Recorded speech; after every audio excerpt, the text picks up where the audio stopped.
Boa noite a todos. Que a paz de Jesus esteja em nossos corações.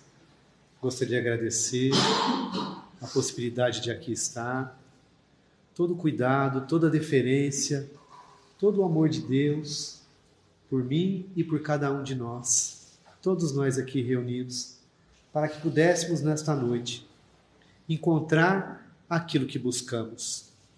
Então agradeço a Deus, a espiritualidade amiga, todos os teus trabalhadores, encarnados e desencarnados desta casa, que mantém essas portas abertas, que serve de pouso, que serve de oficina, de escola e de atendimento espiritual para cada um de nós.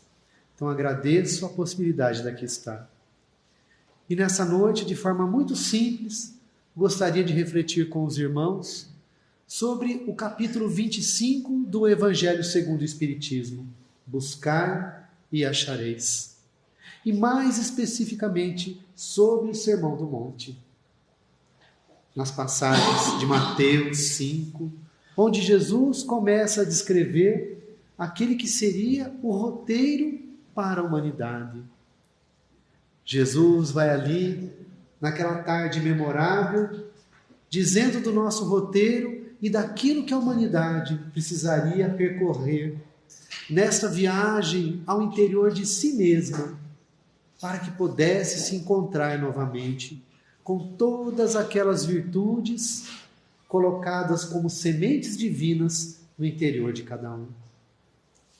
E que a humanidade, no uso do seu livre-arbítrio e nas possibilidades de desenvolver o seu intelecto e seus sentimentos, muitas vezes acaba se perdendo. Mas Jesus, este guia memorável, veio nos trazer então esse roteiro seguro para que cada um de nós pudéssemos de novo trilhar essa estrada de retorno ao lado de Deus. E antes de explicar exatamente, eu gostaria de contextualizar essa parte do Sermão do Monte. Logo no final do Sermão do Monte, lá no item 7, Jesus faz 3 afirmações. Batei, procurai, buscai. Jesus vai dizendo algumas ordenações. Pedi. Vai dizendo algumas ordenações para cada um de nós. Ele vai pedindo que a humanidade bata, peça, busque.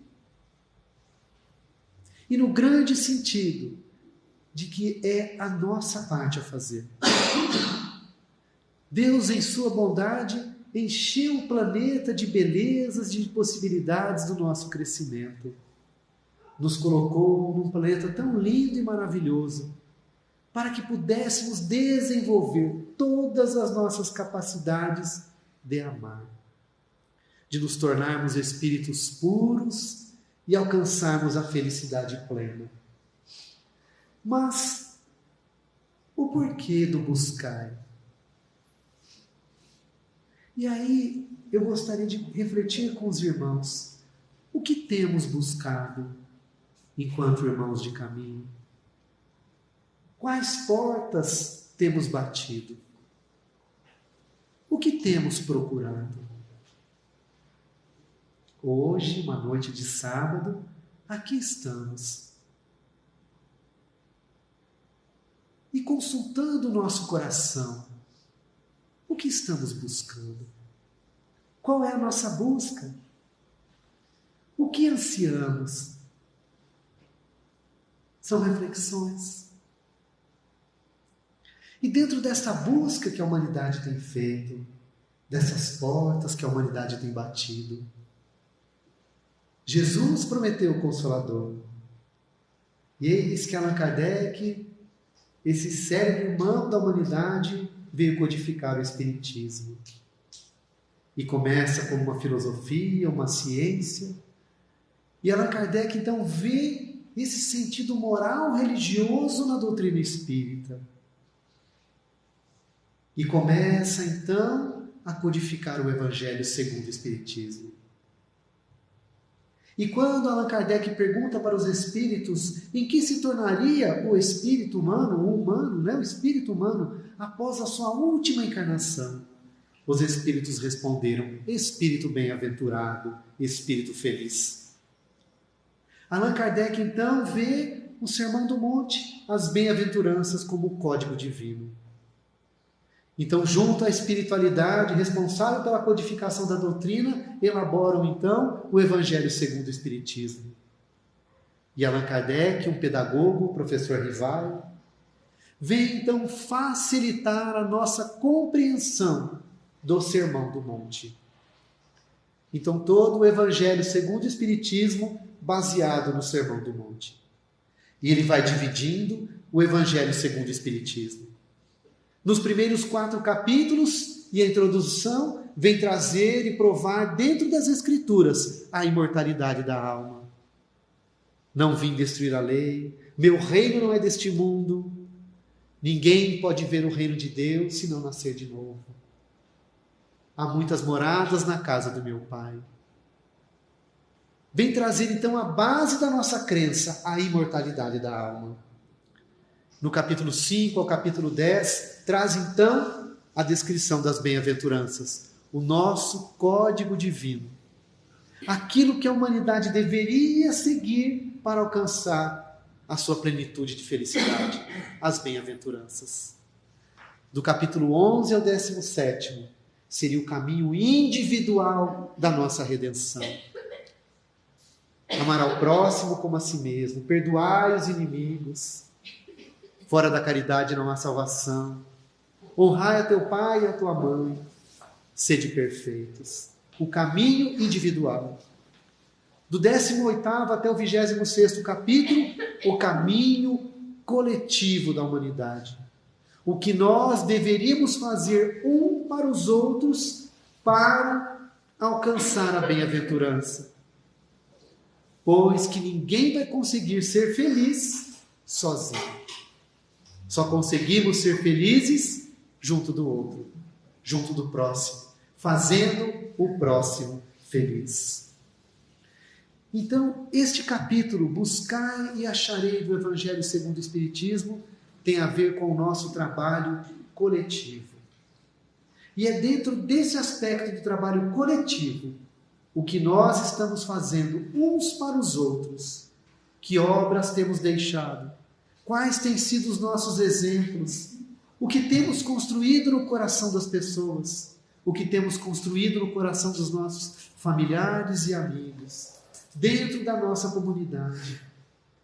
Quais as obras de amor que temos feito e realizado? Então, de novo, faço a pergunta: o que temos buscado? Que portas temos batido? O que temos pedido para Deus? O que temos buscado? O que temos construído? Pois que é impossível não fazer nada. No Evangelho lá diz: ajuda-te a ti mesmo e o céu te ajudará. O que temos feito para sermos ajudados? Como disse nosso irmão na abertura, como o apóstolo disse, que o amor cobre uma multidão de pecados. Mas então, qual é a nossa parte em amor? E é em amor ao próximo, pois é uma lei, a lei do trabalho. Estamos ligados a esta lei. É impossível não trabalhar para o nosso próprio crescimento e para o crescimento do próximo. E não é só o trabalho da nossa profissão, tudo é trabalho. O educar, o relacionamento, o convívio, tudo é trabalho. É o trabalho do quê? Do nosso espírito. E o que temos trabalhado no nosso espírito? Lei de progresso. Impossível não progredirmos. Às vezes nós até achamos, não vou me envolver com isso não. Vai dar muito trabalho. Não quero isso para mim, não. A vida nos coloca alguns convites, algumas possibilidades, e a gente logo vê aquela coisa como uma dificuldade. Como o nosso irmão disse, tudo que nos chega tem uma razão de ser. O apóstolo Paulo disse também, em tudo dai graças. Porque tudo que nos chega tem uma razão de ser. Então, se temos buscado alguma coisa, e as coisas que chegam à nossa vida não são respostas do nosso comportamento, aquilo que nos chegam a todo instante, pessoas, fatos, situações, circunstâncias, adoençamentos, pessoas que cruzam o nosso caminho, parece que de uma forma assim aleatória.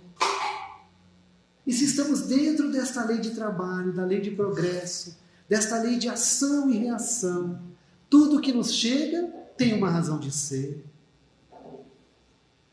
Então Jesus disse, buscai e achareis. Então eu volto lá na pergunta inicial.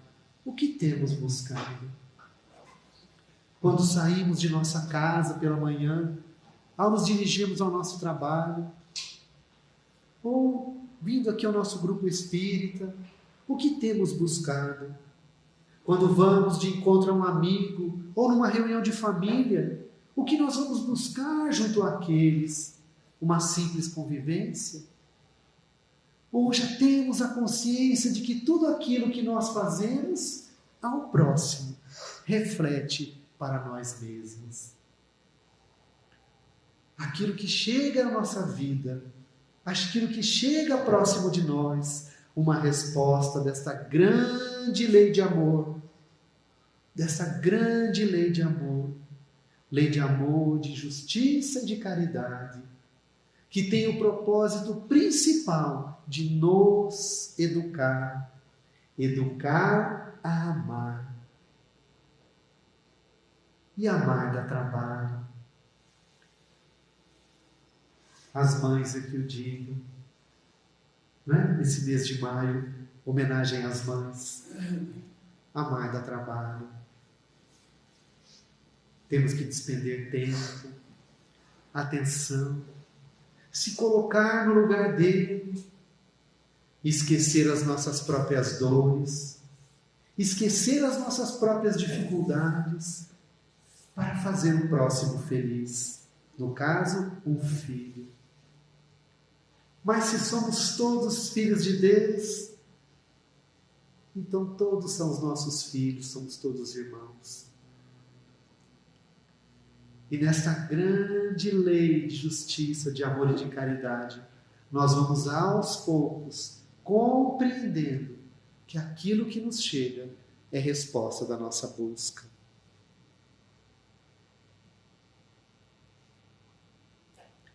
Só para contextualizar a lei de trabalho. Lá no Livro dos Espíritos, na primeira parte, vamos lá nas perguntas de 50, 59 mais ou menos, quando Allan Kardec vai perguntando sobre a Gênese bíblica, vai perguntar de Adão e Eva, de como é que começou realmente a Terra. E os Espíritos respondem que aquelas palavras ali ditas, não é que são mentiras, mas precisamos a compreender o espírito das palavras da Gênese bíblica. De que Adão e Eva talvez seja uma representação da trajetória da humanidade. E olhando a Gênese bíblica, logo depois de Adão transgredir uma lei, que foi uma desobediência. O problema não foi comer a fruta ou não, foi uma desobediência. Ele se separou de Deus, se apartou de Deus e seguiu pela sua vontade própria.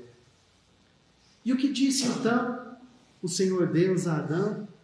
Adão, traduzindo aqui, né? Você vai descer, meu irmão.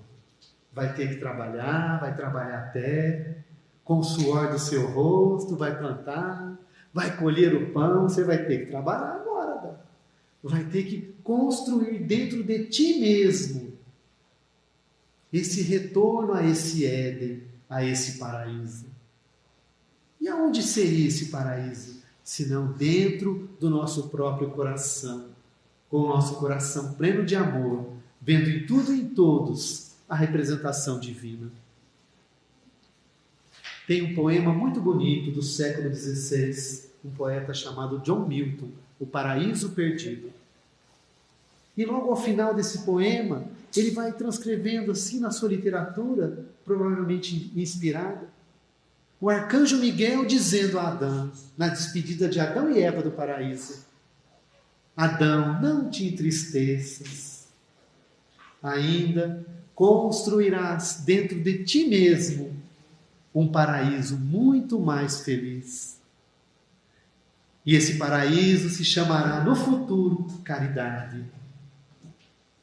Como dizendo que através do nosso trabalho de amor, iríamos cada um de nós construir este paraíso. Buscar e achareis. Se Jesus disse isso lá há 2000 anos atrás, como temos pensado, como temos nos relacionado com o Evangelho de Jesus? Se ele disse que bem-aventurados os aflitos, hoje saiu o capítulo 7, bem-aventurados aqueles que são pobres de espírito. Como tem sido o nosso comportamento diante dos nossos irmãos de caminho? Como temos olhado tudo que nos chega? Ainda estamos olhando do ponto de vista material ou do ponto de vista espiritual? Olhamos tudo que nos chega do ponto de vista espiritual. O que será que Deus quer me ensinar com essa situação? O que devo eu reconhecer em mim mesmo essa situação? Existe um escritor que disse que tudo na vida não é vocação, é provocação. Pois todas as situações que nos acontecem provocam em nós uma reação. Às vezes a gente vê aquelas brincadeiras de câmeras escondidas, né? Onde a pessoa muitas vezes é feita uma brincadeira e como é que ela reage? Às vezes na frente da pessoa ela é toda alegre, feliz e educada. Mas não tem ninguém vendo como é que ela reage. E como temos reagido diante das situações? Pois essa lei tudo vê, tudo sabe, tudo sente, pois Deus é onipresente, onisciente. Deus está em toda parte, mas não no sentido de nos punir, no sentido de nos educar.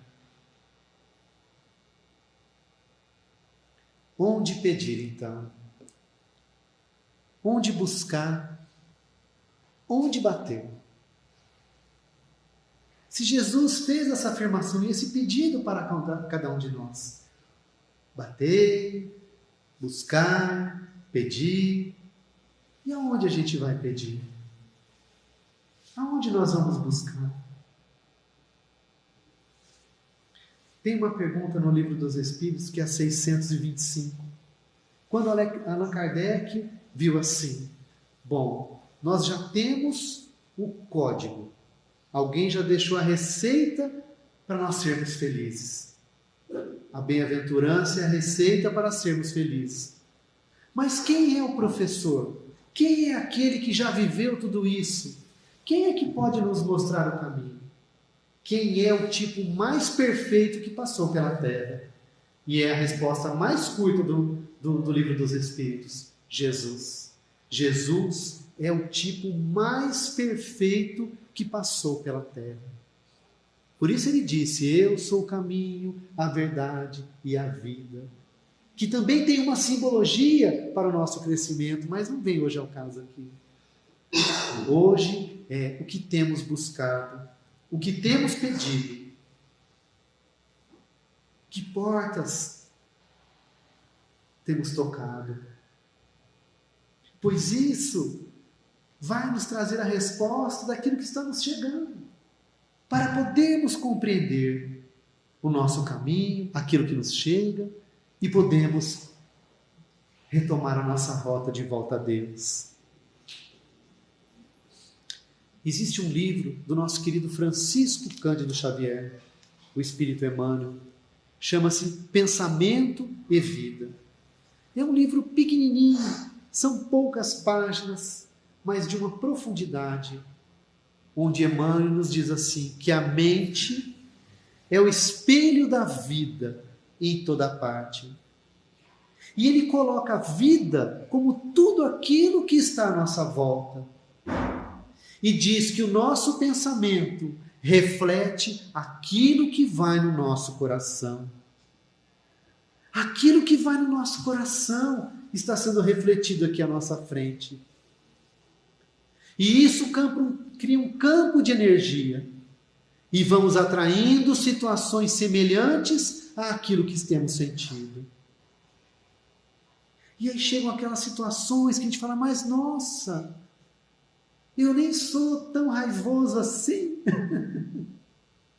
Nossa, alguém contando mentira, será que eu sou mentiroso? Acaso essa lei que Deus colocou à nossa volta, será que talvez ela esteja enganada? Nós não vemos os planetas aí, né? A Lua brigando com a Terra, não, hoje eu vou aparecer, hoje eu não vou. Né? O Sol falou, não, está muito cedo, eu não quero sair hoje. Se Deus consegue, através de suas leis, cuidar de um universo inteiro, será que Ele ia se enganar só com a gente? Ou nós é que não estamos conseguindo compreender ainda o que é que Deus quer de cada um de nós? E aí quando vamos pedir lá no nosso quarto à noite, ou de manhã, ou trabalhando, a gente, né, fala, Deus, o que o Senhor quer de mim? Vocês já fizeram essa pergunta? Deus, o que o Senhor quer de mim? E se Ele respondesse? E se Ele falasse assim, olha, José, João, Maria, Márcio, Pedro, eu quero isso de você. E aí? Se Deus viesse assim, presente através de uma voz, uma força, assim como apareceu para Moisés na sarça ardente, assim como os grandes espíritos apareceram para tantas pessoas na terra e disseram, eu quero isso de você. E aí? Estamos prontos? Estamos prontos para abdicar dos nossos próprios desejos, dos nossos próprios pontos de vista? Estamos prontos a abdicar? Essa é a pergunta. Essa é a reflexão da noite.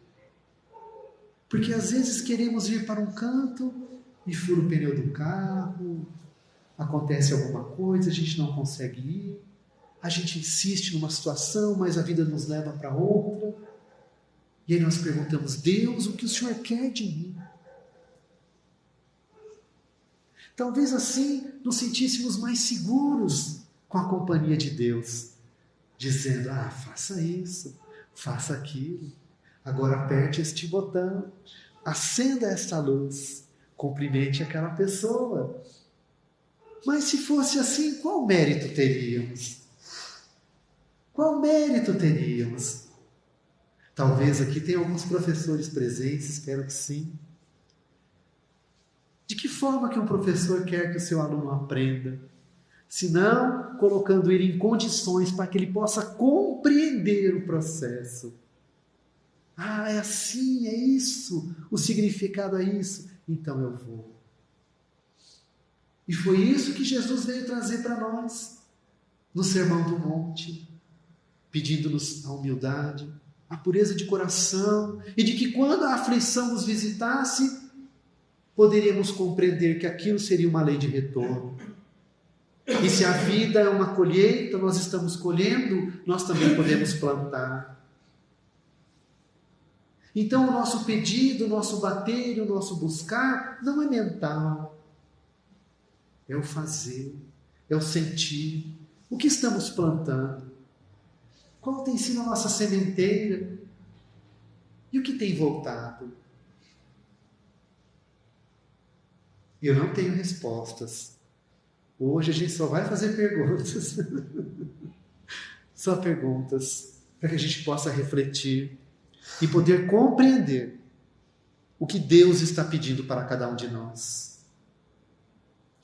Tem uma pessoa que passou tão pertinho de nós aqui, Francisco Cândido Xavier. Francisco Cândido Xavier. Acho que a maioria aqui, todos, já ouviram falar dele. E ele tem uma história muito peculiar. Porque os espíritos diziam para ele, falavam para ele. Ele tinha essa capacidade.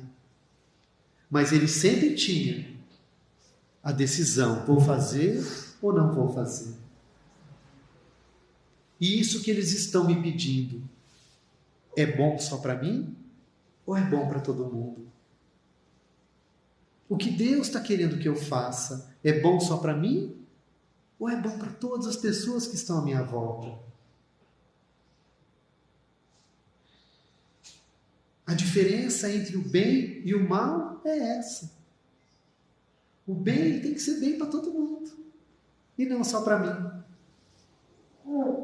Mas Francisco Cândido Xavier tem uma história peculiar que ele nos conta em um dos seus livros, esse do Carlos Bacelli, chama-se O Evangelho de Chico Xavier. E o Chico conta que na noite de 8 de julho de 1927, o Chico tinha 17 anos de idade. E ele tinha uma irmã que sofria de processos de obsessão.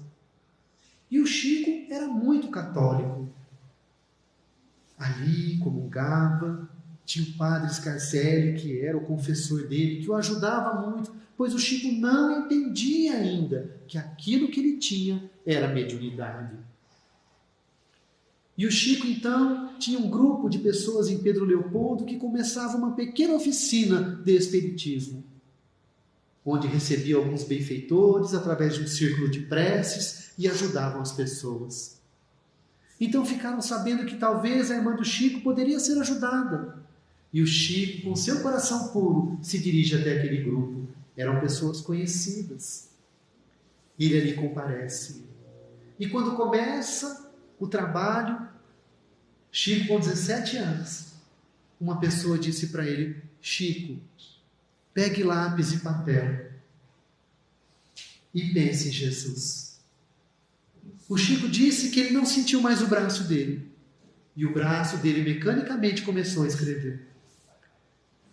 E o Chico então escreveu 17 páginas, onde veio assinado simplesmente um amigo espiritual. Mas o Chico disse que ele nem se importou em guardar aquilo. Quando que ele iria imaginar que ele ia passar quase 80 anos da vida dele, mais até, escrevendo mediunicamente? E o Chico foi com aquilo para a casa dele, conversou com o padre disse que ele podia frequentar, desde que era uma reunião onde Jesus era a pessoa principal. Mas 2 noites depois desse dia, 17 anos ele tinha, ele disse que, de costume do católico, ele se ajoelhou antes de dormir e estava fazendo as suas preces. O seu quarto escuro, pequena lamparina. O quarto, de repente, se iluminou. Uma luz rosa muito forte. E uma figura de uma mulher muito distinta apareceu para ele. Chico, então, naquele sentimento de respeito, ele tenta se levantar, não consegue. Permanece de joelhos. Tenta falar alguma coisa, não consegue. Essa senhora diz a ele, Chico, sou sua amiga. Temos convivências de outras vidas. E venho aqui pedir a sua ajuda para ajudar aos pobres. O Chico disse, mas senhora, que pobres que eu posso ajudar, pois eu também sou tão pobre. Que ajuda eu posso dar? Ela disse, Chico, não se preocupe. Você nos ajudará a distribuir pão para os famintos. Mas, senhora, nem sempre eu tenho pão aqui em casa. Era uma família numerosa. Poucos trabalhavam, os recursos eram escassos. Mas o Chico, na sua humildade, querendo ali falar com aquela entidade, não conseguia. E ela disse, Chico, Francisco, né? Haverá um tempo onde os recursos não faltarão. Escreverás às gentes peninsulares e terás recursos para ajudar todos eles. Mas com uma condição: tudo o que arrecadares será destinado aos pobres. Você não poderá ficar com nada. E o Chico, naquela emoção, ela foi embora. E o Chico, com aquela emoção, ele disse que ele não conseguiu dormir, ele chorou a noite toda. Mas ficou com aquela pergunta: gentes peninsulares, o que é isso? E aí ele saiu de manhã perguntando para todo mundo lá em Pedro Leopoldo: o que são gentes peninsulares? E o pessoal da farmácia, ninguém sabia o que era. Todos nós sabemos, o Chico iria escrever para o mundo inteiro, e principalmente para as pessoas da língua portuguesa. E que através dos recursos das suas obras, quanto trabalho de amor ao próximo foi construído nesse país e nesse mundo. O Chico disse então que mais algumas noites depois, uma outra entidade apareceu no quarto dele. Ele falou: pronto. Aí explicou tudo para ele. Era também um outro sacerdote. Eu acho que era o sacerdote Fernão, se não me engano. E ele contou tudo para o Chico. E o Chico ficou mais tranquilo. Mas vejam vocês que 2 dias depois, o Chico e a sua irmã, aquela que era obsidiada, a sua irmã Luísa, reúne poucos pães e se dirige a uma ponte que tinha lá em Pedro Leopoldo. Era uma ponte onde as pessoas que faziam migração de um estado para o outro acabavam dormindo e morando embaixo dessa ponte. O Chico diz que foi lá com uma pequena cesta com 8 pães. Fez uma prece e distribuiu esses pães às pessoas. E o Chico diz que a peregrinação ele fez de 1927 até 1959 em Pedro Leopoldo. Em janeiro de 59 se muda para Uberaba e continua o seu trabalho até quase o ano 2000. E até hoje, quantas casas? É essa mesma. Provavelmente faz a mesma peregrinação, onde cada um dos seus membros sai de suas próprias dores e dificuldades e vão em ajuda àqueles que sofrem muito mais. Se o Sermão do Monte, nessa parte de Jesus, é a nossa construção coletiva do bem da terra, o que temos feito em benefício à coletividade? O Chico nem esperou começar a escrever para as gentes peninsulares, nem esperou. Poucos dias depois, saiu com os poucos recursos, sabe-se lá de onde que ele tirou esses 8 pães. Talvez tenha conversado com os irmãos deles lá, né? Hoje nós não vamos comer pão. Hoje nós vamos dividir com quem nunca tem. Provavelmente o Chico deve ter feito isso. E dessa atitude dele, tudo que foi construído em benefício da humanidade. Esta casa mesmo, está lá uma plaquinha, 1939. Alguém conheceu o seu César, o seu Alexandre? Alguém conheceu? Né? O senhor Francisco Milani, alguém conheceu? Nós não sabemos nem quem são. Mas o que foi no coração desses irmãos que os inspiraram a erguer esta casa? Será que eles já tinham tudo planejado? Vamos construir uma casa, vai ter 3 janelas, uma porta, vamos fazer reuniões aos sábados, vamos reunir pessoas de várias cidades, vamos pregar o Evangelho. Será que eles pensaram tudo isso? Ou será que eles, ouvindo o Sermão do Monte, ouvindo o Evangelho segundo o Espiritismo, talvez aquele capítulo 15 que diz: fora da caridade não há salvação, e decidiram então sair de si mesmos e fundar esta casa? E se hoje cada um de nós que está aqui, cada um de nós aqui, eu não os conheço por nomes, mas somos irmãos de humanidade, cada um de nós aqui, nós somos herdeiros do trabalho que esses irmãos fizeram. E depois dele vieram outros. Hoje é um outro grupo que está aqui. E essa casa vai trabalhando, com essa porta aberta, nos recebendo, uma palavra de consolo, um incentivo. nós vamos retomando o nosso caminho para retorno a Deus. Nós não sabemos quanto tempo isso vai demorar, mas nós somos herdeiros. Herdeiros. E o que temos feito com a nossa herança? Como aquela parábola dos 2 filhos. O filho pródigo ou o filho fiel ao pai? O que temos feito com essa herança? Este é o convite que o Evangelho vem fazer a cada um de nós. Que portas temos batido? O que temos buscado? O que temos buscado? Essa é a reflexão pela qual nós vamos guiando o nosso caminho. Não quer dizer que estamos errados, não. Mas é sempre bom perguntar. Hoje existe o GPS, né? Aquele aparelhinho que a gente põe no carro, põe no telefone. Eu quero sair de casa, eu quero ir até o centro. Eu fiz isso hoje. Coloquei o endereço e vim aqui. Vire à direita, vire à esquerda. Ande alguns quilômetros. Olhe o semáforo. Olhe o radar, não corre tanto. Já estava correndo. Olha o GPS, né? Nos auxiliando na nossa caminhada. E a nossa vida não é simplesmente isso. Reencarnamos aqui na Terra com o nosso destino traçado. E qual é o nosso destino? Sermos felizes, espíritos bem-aventurados, reencontrar o amor de Deus de novo dentro do nosso coração. E com essa reflexão, eu gostaria de encerrar a noite.